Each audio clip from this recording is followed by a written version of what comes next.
Hello guys, welcome to Science Cafe. एक बार फिर से आप सभी का हार्दिक स्वागत है अपने आपके इस चैनल साइंस कैफे पर। आज की इस क्लास में हम डिस्कस करेंगे व्यक्तित्व मापन की अप्रक्षेपी विधियों के बारे में। आज की क्लास होने वाली है।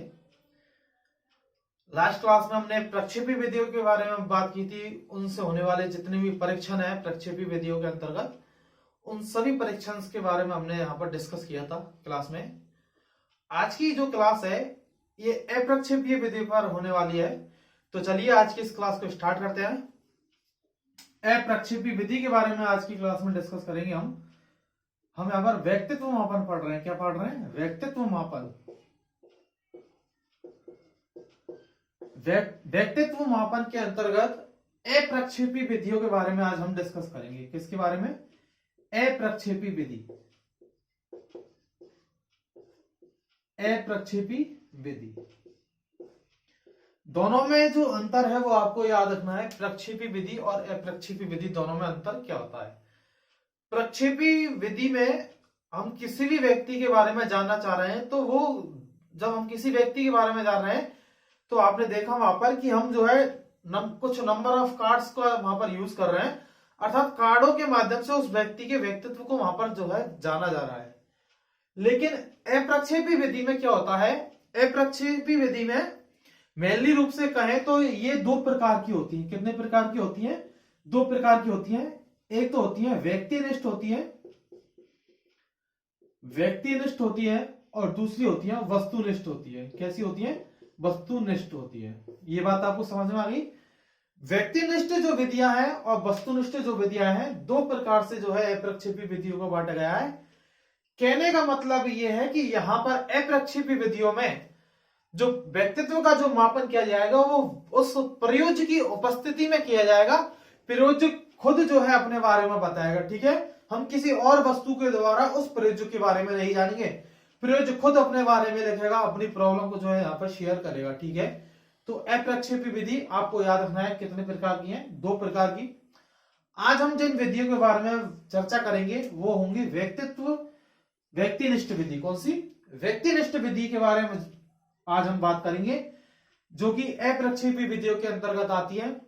किन किन विधियों के बारे में हम यहाँ पर आज बात करेंगे, मैं उनको एक बार आपके सामने लिख देता हूं। ठीक है, जिससे कि आपको क्लियर हो जाएगा कि हम किन किन विधियों को आज पढ़ने वाले हैं। पहली जो विधि है उसमें है हमारी अंतःदर्शन विधि। क्या?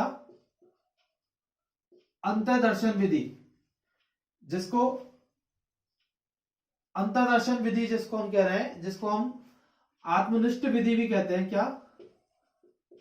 आत्मनिष्ठ विधि भी कहते हैं।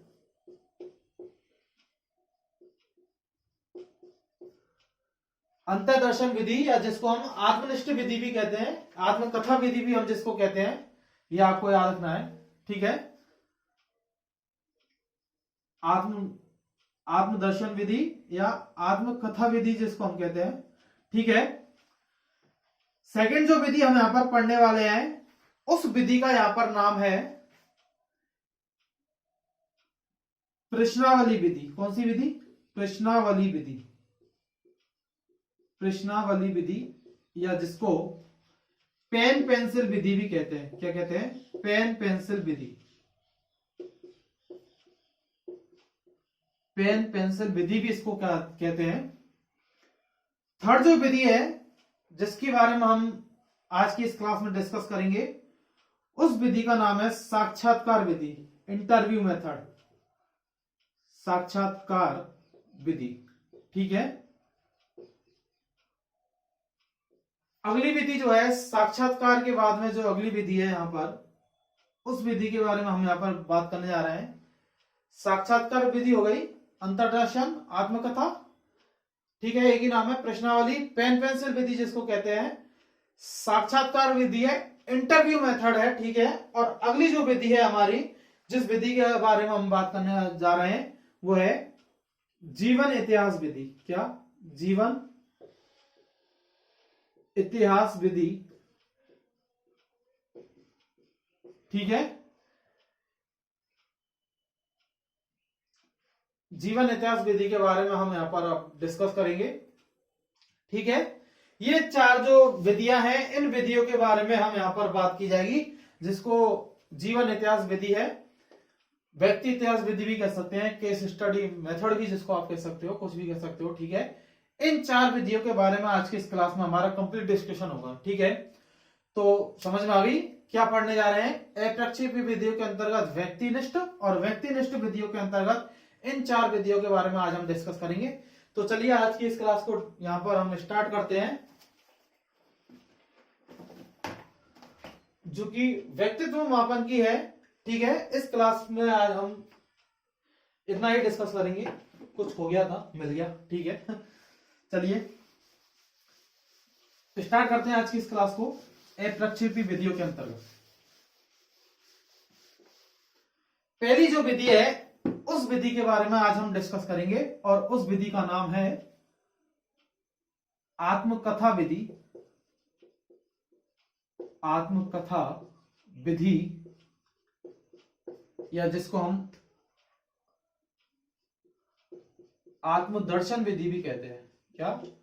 आत्मदर्शन विधि भी हम कहते हैं। ठीक है, तो देखिए भाई, आत्मदर्शन विधि या आत्मकथा विधि जो है, सॉरी, क्या होती है।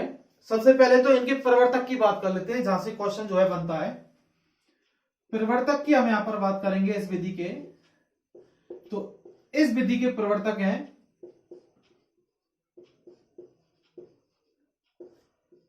विलियम वुंट और टिचनर। ठीक है, दोनों में से कोई भी हो या फिर दोनों हो तो वहीं पर टिक करना है आपको। आत्मकथा विधि या आत्मदर्शन विधि के प्रवर्तक जो है वो कौन है? विलियम वुंट और टिचनर है। ठीक है, देखिए होती क्या है, समझिए। ये जो विधि है, आत्मकथा जो विधि है, ये विशेषली मतलब बेसिकली जो है यहाँ पर, ये जो आत्मकथा विधि है, विशेष रूप से हमें इसकी बात करें तो ये मनोरोगियों और समस्यात्मक बालक जो हैं उनके लिए उपयोग में ली जाती है। कौन सी विधि? आत्मकथा विधि। इस विधि के अंतर्गत हम यहां पर बात करेंगे। तो आत्मकथा विधि में जो प्रयोज्य जो है, क्या प्रयोज्य जो है, उस प्रयोज्य के बारे में जाना जाता है, और उससे जो है कथा लिखवाई जाती है या कहानी जो है लिखवाई जाती है। ठीक है, आत्मकथा विधि भी हम इसको कह रहे हैं, तो यहां पर इससे कथा लिखवाई जाएगी, और ये कथा जो है मुख्य रूप से 2 प्रकार से लिखवाई जा सकती है।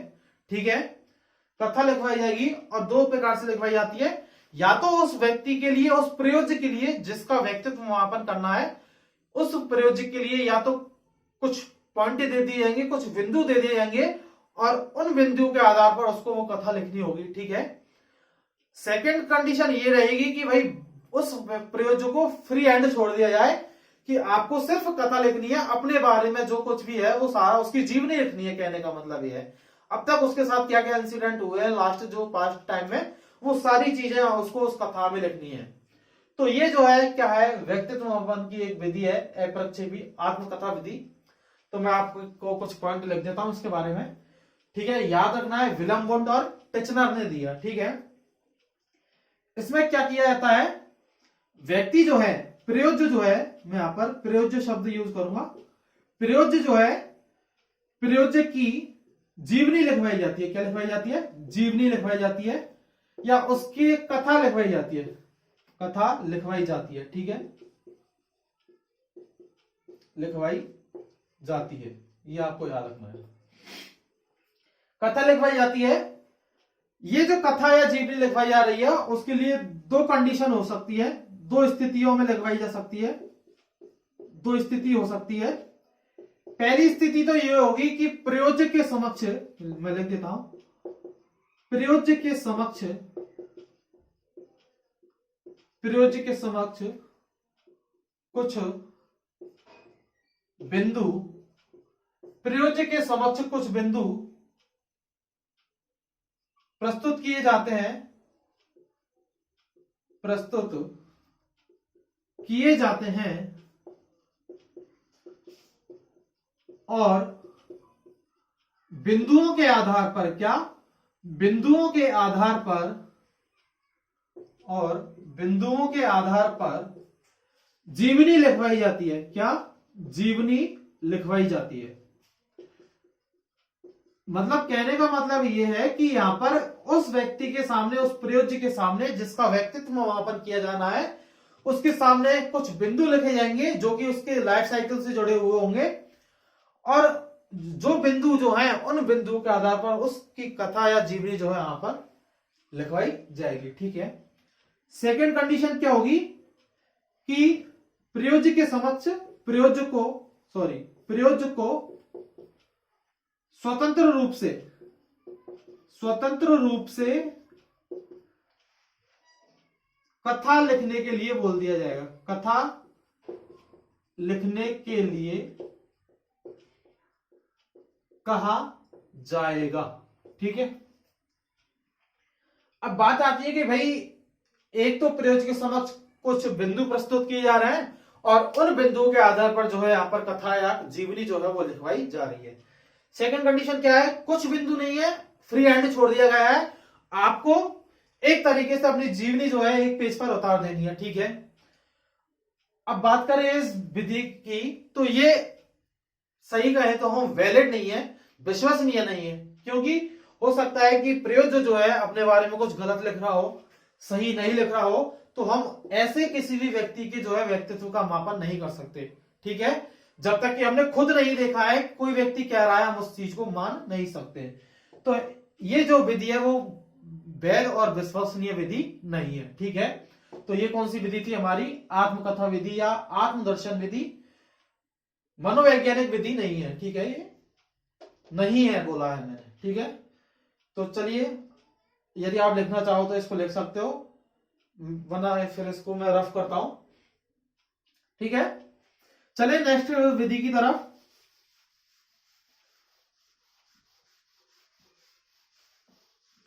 अगली जो विधि है हमारी, उस विधि के बारे में बात करेंगे जो कि प्रश्नावली विधि है। कौन सी विधि है? प्रश्नावली विधि।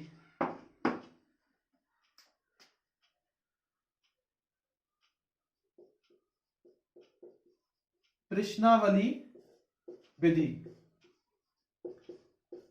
जिसको पेन पेंसिल विधि भी कहते हैं। क्या?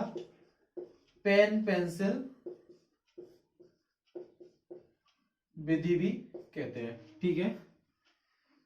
सबसे पहली बात, प्रश्नावली जो विधि है, इस विधि के प्रवर्तक की हम यहां पर बात करेंगे। किसकी? प्रवर्तक की हम यहां पर बात करेंगे। तो प्रश्नावली विधि के प्रवर्तक जो है वो कौन है? वुडवर्थ। आपको याद रखना है कौन है? वुडवर्थ इस प्रश्नावली विधि के कौन है? प्रवर्तक के रूप में जाने जाते हैं। पेन पेंसिल विधि भी इसको हम कहते हैं। देखिए, प्रश्नावली जो विधि है, इस विधि में प्रयोज्य के समक्ष जो है परीक्षणकर्ता मौजूद नहीं होता है। ठीक है।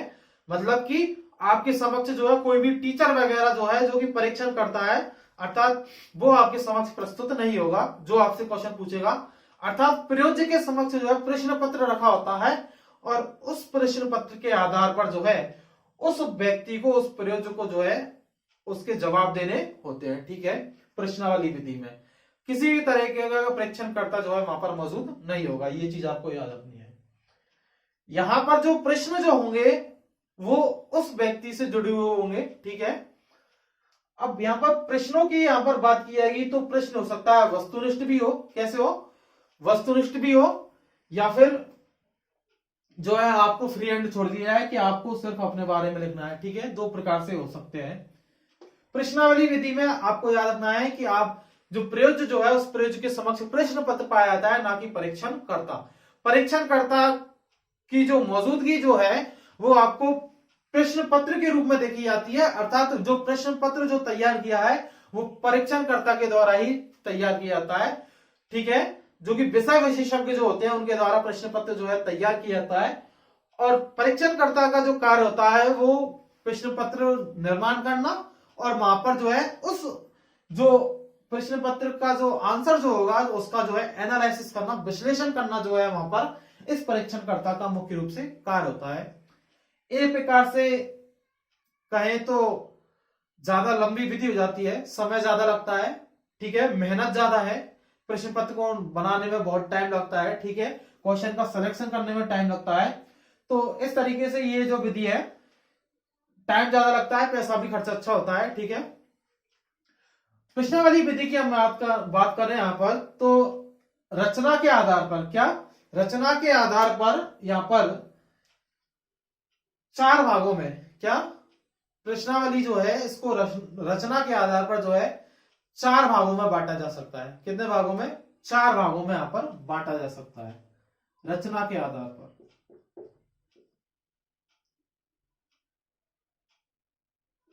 संरचना कह देता हूं मैं, संरचना के आधार पर इसको मेनली रूप से 4 भागों में बांटा जा सकता है। कितने भागों में? 4 भागों में। एक एक के बारे में बात करेंगे। बंद प्रश्नावली, सेकंड है खुली प्रश्नावली,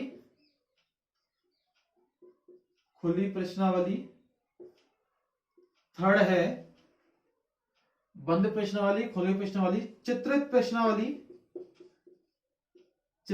प्रश्नावली, और लास्ट जो है वो है मिश्रित प्रश्नावली। कौन सी? मिश्रित प्रश्नावली। 4 प्रकार की प्रश्नावली की यहां पर बात की गई है। बंद प्रश्नावली, खुली प्रश्नावली, चित्रित प्रश्नावली और मिश्रित प्रश्नावली। ठीक है, बात आ रही है ना समझ में? 4 प्रकार की प्रश्नावली की यहां पर बात की जाएगी। ठीक है, बंद प्रश्नावली देखो क्या है, एक एक को समझिए। बंद प्रश्नावली जो है, इस प्रश्नावली के अंतर्गत यहां पर जो प्रयोज्य जो है, उस प्रयोज्य के समक्ष जो क्वेश्चन जो होगा, उन प्रश्नों को यहां पर एक तरीके से हम कहें तो बांध दिया जाएगा। मतलब क्वेश्चन जो है उसमें आपको जो है ऑप्शन होंगे और उन्हीं ऑप्शंस में से आपको जो है वहां पर आंसर का चयन करना होगा। किसमें? बंद प्रश्नावली में। जैसे कि वस्तुनिष्ठ प्रकार के प्रश्न जो होते हैं, जहां पर आपको हाँ या ना में उत्तर देना होता है। आपके समक्ष जो क्वेश्चन है, ठीक है, उन क्वेश्चंस में से, जैसे कि आपसे यहां पर कोई क्वेश्चन पूछा गया कि आपको घर पर कौन कौन खाना खिलाता है, माँ, पिता, छोटा भाई या बहन। ठीक है, 4 ऑप्शन है। इन 4 ऑप्शंस में से आपको जो है यहां पर चयन करना होता है।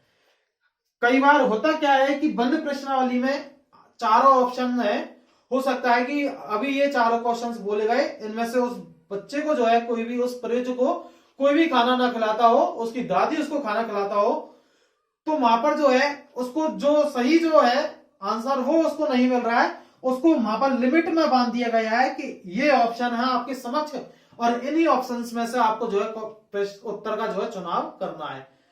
तो बंद प्रश्नावली में जो आपके सामने जो ऑप्शंस है, या तो आपके सामने 4 ऑप्शंस होंगे या 5 होंगे, या फिर आपको हाँ या ना में उत्तर देना होगा।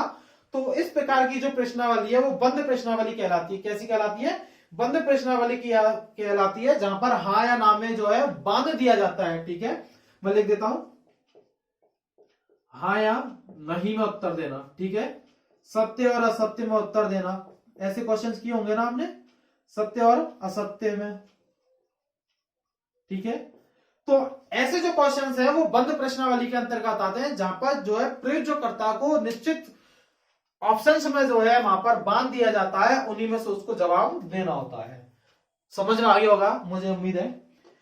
खुली जो प्रश्नावली है, ओपन क्वेश्चन बुकलेट जिसको हम कह सकते हैं, खुली प्रश्नावली जो है, यहां पर प्रयोजक को स्वतंत्र छोड़ दिया जाता है, अर्थात कोई बाउंडेशन नहीं होती है किसी भी प्रकार की। खुली प्रश्नावली में प्रयोज्य जो है उसको स्वतंत्र रूप से, क्या स्वतंत्र रूप से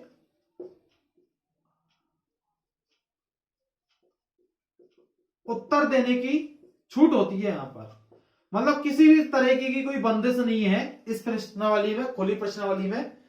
ज्यादातर निबंधात्मक एग्जाम्स जो होती हैं उनमें हम, जैसे कि ग्रेजुएशन की जो एग्जाम्स होती है, खुली प्रश्नावली पर आधारित है।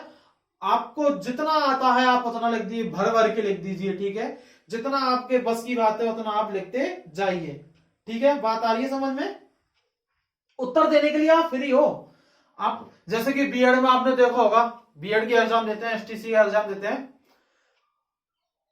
क्वेश्चन तो पूछ रहा है प्रश्नावली विधि, हम उसमें लिख के आ रहे हैं जीवन इतिहास विधि। ठीक है, तो समझ में नहीं आता कि क्या क्या लिखते हैं तो वो खुली छूट है, वहां पर हम फ्री हैंड हैं, कोई फाउंडेशन नहीं है, जो मन में आएगा वो लिखेंगे।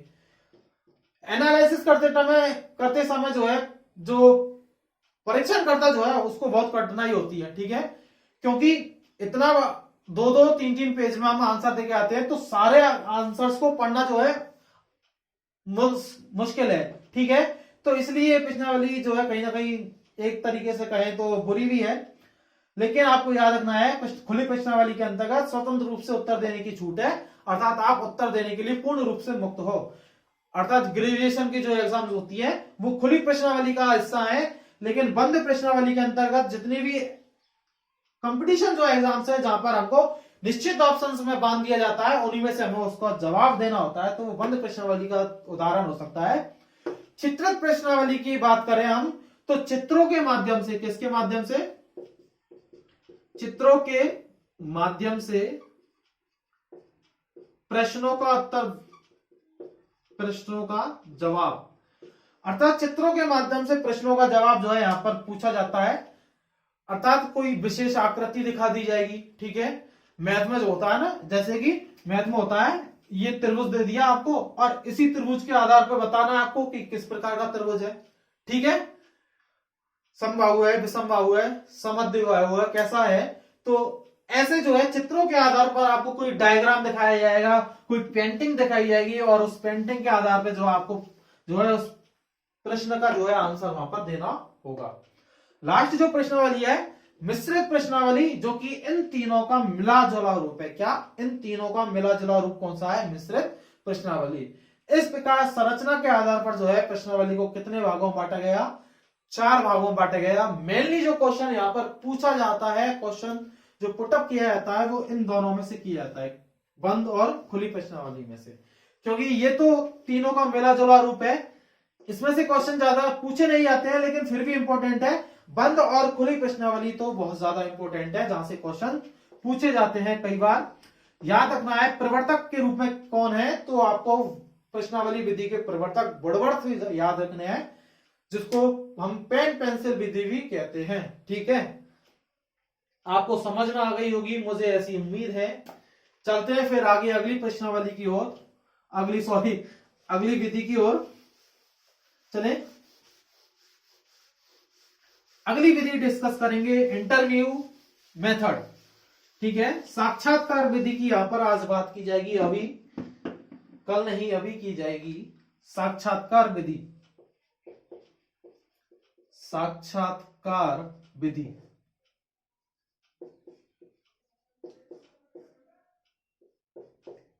इंटरव्यू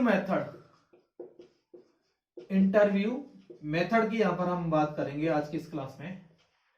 साक्षात्कार विधि, ठीक है, इस विधि के प्रवर्तक की बात की जाए तो अभी तक कोई नाम ऐसा सामने आया नहीं है साक्षात्कार विधि का।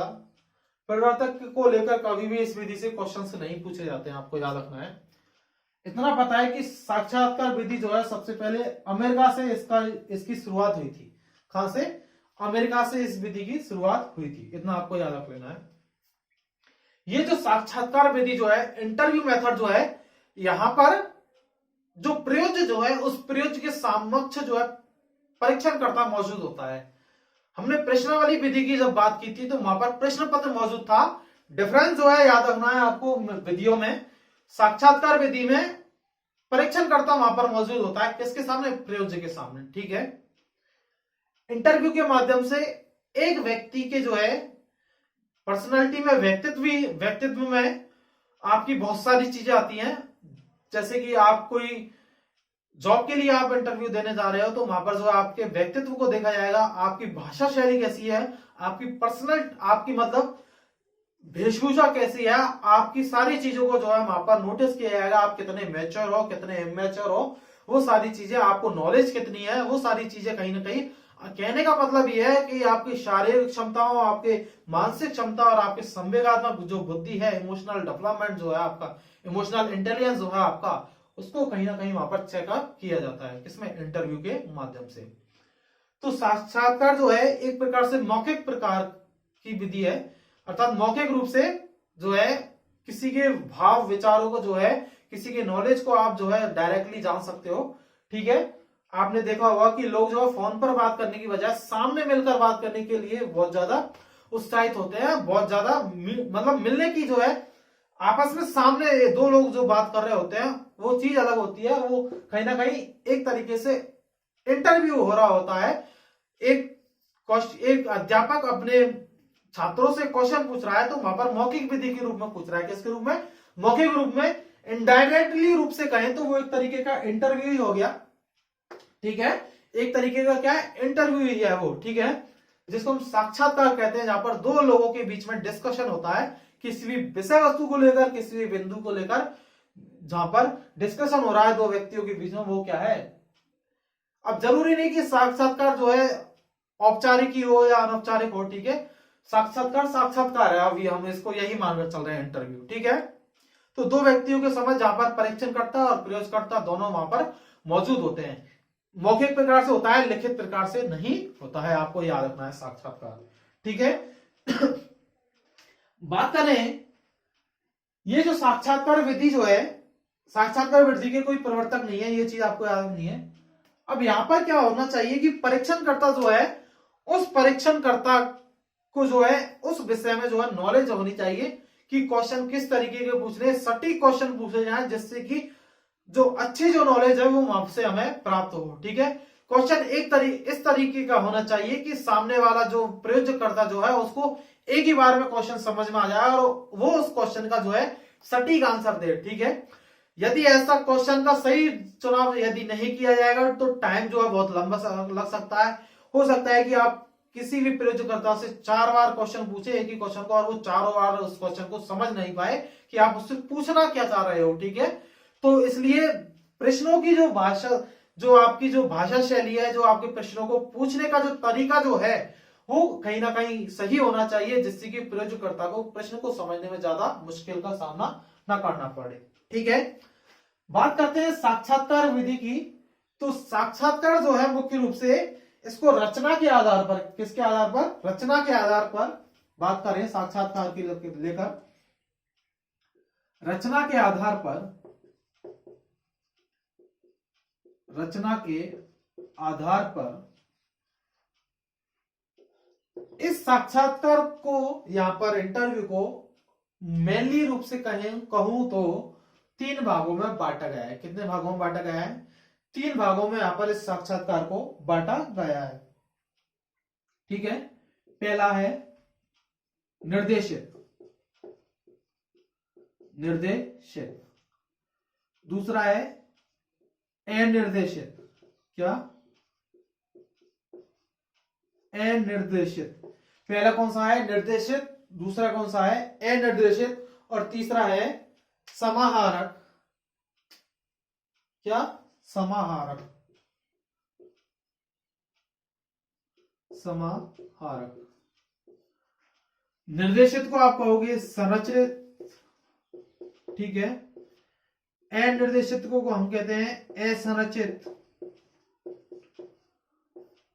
और समाहारक को कहते हैं हम अर्धसंरचित, संरचित। ठीक है, तीनों को समझने की कोशिश करते हैं।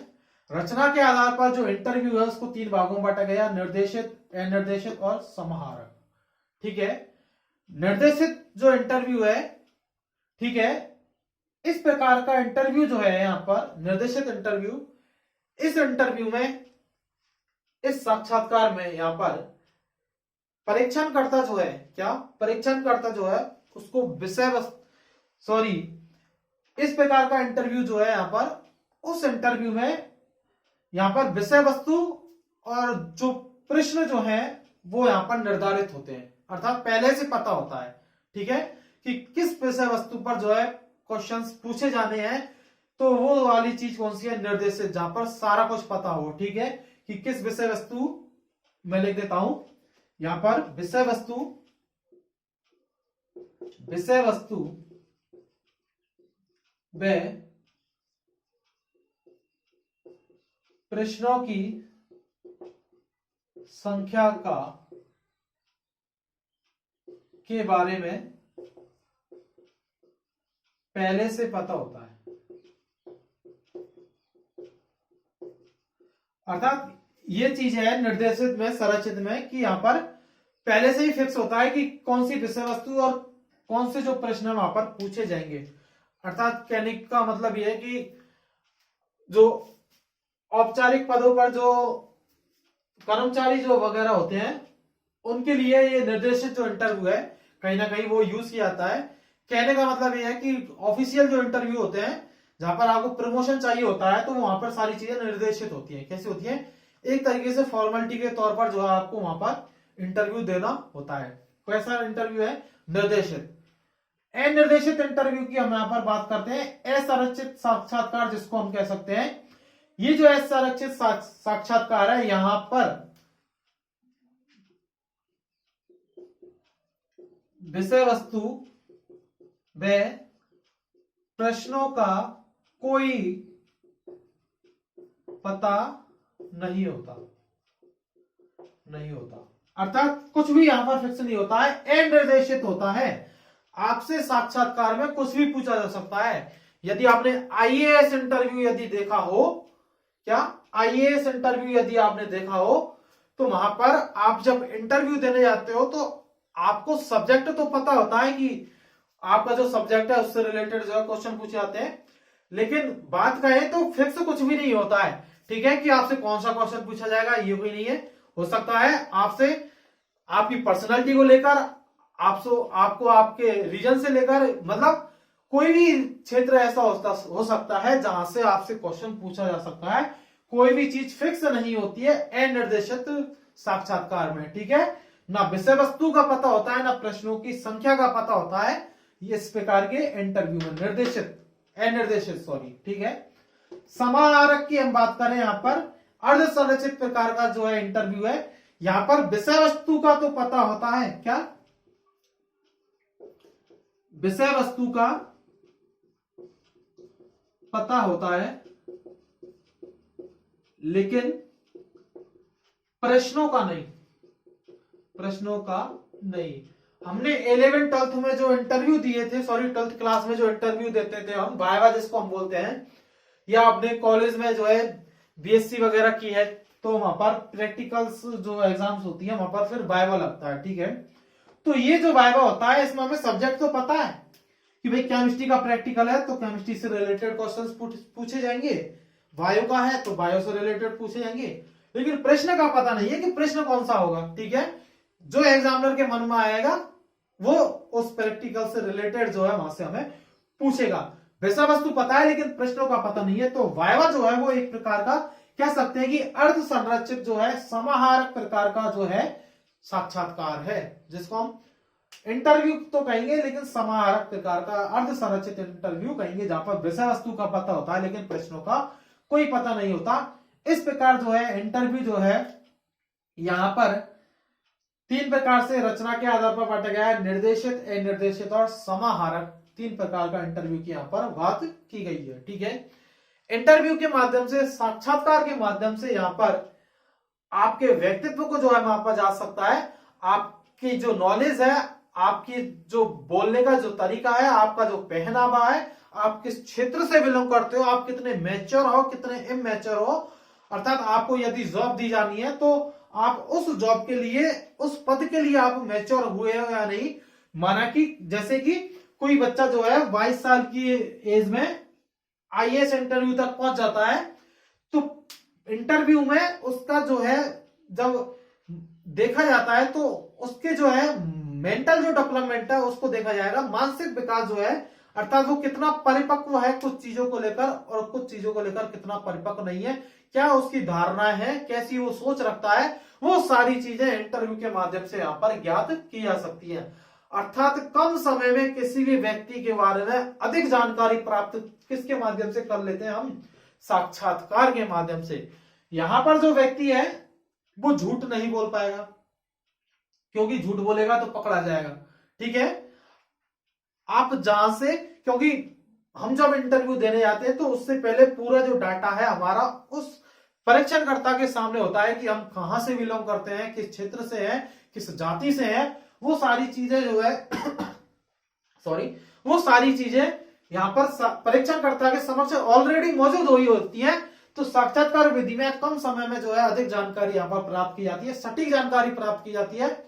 आपके जो है सभी मूल्यों को, नैतिक मूल्य आपके जो है ऑल, और जो आपकी जो नॉलेज है वहां पर उसको जो है देखा जाता है साक्षात्कार के माध्यम से। तो रचना के आधार पर साक्षात्कार के कितने प्रकार हुए? 3 प्रकार, निर्देशित, अनिर्देशित और समाहारक। ये चीज आपको यहां पर याद रखनी है, ठीक है। चलते हैं फिर अगली विधि की तरफ। इसमें आपको कोई प्रॉब्लम नहीं होनी चाहिए, ठीक है। अगली विधि की तरफ चलते हैं, और अगली जो विधि है वो है जीवन इतिहास विधि। इसी से लिख देता हूं ब्लैक से, जीवन इतिहास विधि। जीवन इतिहास विधि, जिसको व्यक्ति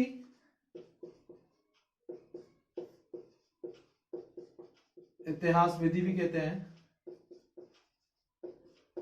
जिसको केस स्टडी मेथड भी हम कहते हैं। किसी भी नाम से पूछा जाए आपको याद रखना है। जीवन इतिहास विधि या व्यक्ति इतिहास विधि जो है, इस विधि के प्रवर्तक की यहां पर हम बात करेंगे। क्या? इस विधि के प्रवर्तक की हम यहां पर बात करें तो इस विधि के प्रवर्तक हैं टायर्डमैन। कौन? टायर्डमैन। कौन है? टायर्डमैन। आपको याद रखना है, इस विधि के प्रवर्तक के रूप में जो जाने जाएंगे वो कौन है? टायर्डमैन। जीवन इतिहास विधि या व्यक्ति इतिहास विधि, ये विधि मेनली रूप से हम कहें यहां पर तो मनोरोगियों व समस्यात्मक बालकों के लिए उपयोगी है। क्या? मनोरोगी व समस्यात्मक बालकों के लिए ये जो मेथड है बहुत ज्यादा इंपॉर्टेंट है। जीवन इतिहास विधि या व्यक्ति इतिहास विधि या केस स्टडी मेथड हम इसको कहते हैं। इस विधि के अंतर्गत किसी भी व्यक्ति के समस्या के बारे में जो है, क्या समस्या को जो है यहां पर अनुभव किया जाता है कि उस व्यक्ति की समस्या क्या है। क्या? सॉरी, समस्या जो है, समस्या का अनुभव किया जाएगा। क्या? समस्या का अनुभव किया जाएगा यहां पर, और इस समस्या के अनुभव के द्वारा, क्या इस समस्या के अनुभव के द्वारा समस्या से जुड़े हुए तथ्य जो हैं उनके बारे में जाना जाएगा। कहने का मतलब यह है कि यदि कोई व्यक्ति डिप्रेस्ड है, क्या कोई व्यक्ति यदि डिप्रेस्ड है तो यहां पर वो उसकी क्या है समस्या, उस समस्या को जाना जाएगा, अर्थात फील किया जाएगा कि व्यक्ति को समस्या कौन सी है। यदि वो डिप्रेस्ड है तो डिप्रेस्ड होने के कारणों का पता लगाना होगा कि किन स्थितियों की वजह से ये डिप्रेशन में आया है। ठीक है, पहले उन कारणों को जानना होगा। ठीक है, जैसी समस्या अनुभव की, परीक्षण करता क्या करेगा, पहले समस्या का अनुभव करेगा, समस्या का अनुभव करने के बाद जो है परीक्षण करता फिर क्या करेगा, समस्या के कारणों को जानेगा। क्या? समस्या के कारणों को जानना कि समस्या का कारण क्या है। यदि कोई व्यक्ति डिप्रेस्ड है, मानसिक रूप से यदि उसका संतुलन बिगड़ा है तो वो किस वजह से बिगड़ा है वो यहां पर जानना जरूरी होता है। समस्या के कारणों को जब जान लिया जाएगा तो समस्या के कारणों को जानने के बाद उसका क्या किया जाएगा, निदान किया जाएगा। क्या किया जाएगा? निदान, अर्थात उन कारणों को यहां पर सही किया जाएगा, उन कारणों को यहां से हटाया जाएगा, निदान किया जाएगा, और फिर निदान के बाद जो आता है वो क्या है, उपचार। अर्थात जैसे ही समस्या के कारण हटेंगे, कारण हटना मतलब क्या है, निदान, और निदान के बाद फिर इसका क्या किया जाएगा, उपचार किया जाएगा। बात आई या नहीं आई समझ में? तो जीवन इतिहास विधि जो है इसके प्रवर्तक आपको याद रखना है टायर्डमैन है। मनोरोगी और समस्यात्मक बालकों के लिए बहुत ज्यादा इंपॉर्टेंट विधि है। ठीक है, अंडरलाइन कर देता हूं मैं, मनोरोगी और समस्यात्मक बालकों के लिए बहुत ज्यादा इंपॉर्टेंट है। यदि कोई बालक कक्ष में समस्या क्रिएट कर रहा है, अर्थात बहुत ज्यादा उद्दंडी बालक है, समस्या को जानो कि क्यों ये बालक ऐसा करता है। ठीक है, समस्या के कारणों को जानना होगा, कारण जैसे ही पता लगेंगे निदान होगा, और फिर देन उसके बाद क्या किया जाएगा, उपचार किया जाएगा। ठीक है, कौन सी विधि में? यहां पर हम बात कर रहे हैं जीवन इतिहास विधि की, हम यहां पर बात कर रहे हैं। अर्थात सबसे पहले जो है ये सबसे पहले यहाँ पर उसके जो अनुभव जो है, उन अनुभव समस्या जो है उसको, समस्या को जो क्या किया जाएगा, अनुभव किया जाएगा समस्या का। ठीक है, ये आपको याद रखना है। ठीक है, मनोरोगी और समस्यात्मक बालकों के लिए उपयोगी है, वैध विधि है। क्या वैध है, मतलब वैलिड है। ठीक है, सही तरीका है, एक प्रकार की मनोवैज्ञानिक विधि इसको हम कह सकते हैं। क्या, मनोवैज्ञानिक विधि है, मनोवैज्ञानिक विधि आपको याद रखना है। ठीक है, मेनली रूप से किसके लिए है, तो मैं यहां पर इनको बॉक्सेस में बंद कर देता हूं। इनके लिए जो है ये विधि यहां पर यूज की जाती है, मनोरोगियों के लिए और समस्यात्मक बालकों के लिए ये विधि यहां पर यूज की जाती है। कौन सी विधि, जीवन इतिहास विधि या केस स्टडी मेथड की हम यहां पर बात कर रहे हैं। ठीक है, तो इस प्रकार से आपकी जो है व्यक्तिगत जो विधियां हैं प्रक्षेपी विधियों के अंतर्गत, वो यहां पर कंप्लीट होती हैं। अगली क्लास में हम डिस्कस करेंगे वस्तुनिष्ठ विधियों के बारे में, जो कि अप्रक्षेपी विधियों का के अंतर्गत ही है। वस्तुनिष्ठ विधियों के बारे में यहां पर हम जानकारी प्राप्त करेंगे। यदि आपको आज की क्लास पसंद आई है तो चैनल को सब्सक्राइब करें, साथ ही साथ अपने दोस्तों को शेयर करें और जो है लाइक करना ना भूलें। मिलते हैं फिर नेक्स्ट क्लास में, तब तक के लिए अपना ख्याल रखिएगा, खुश रहिएगा। Thank you, bye.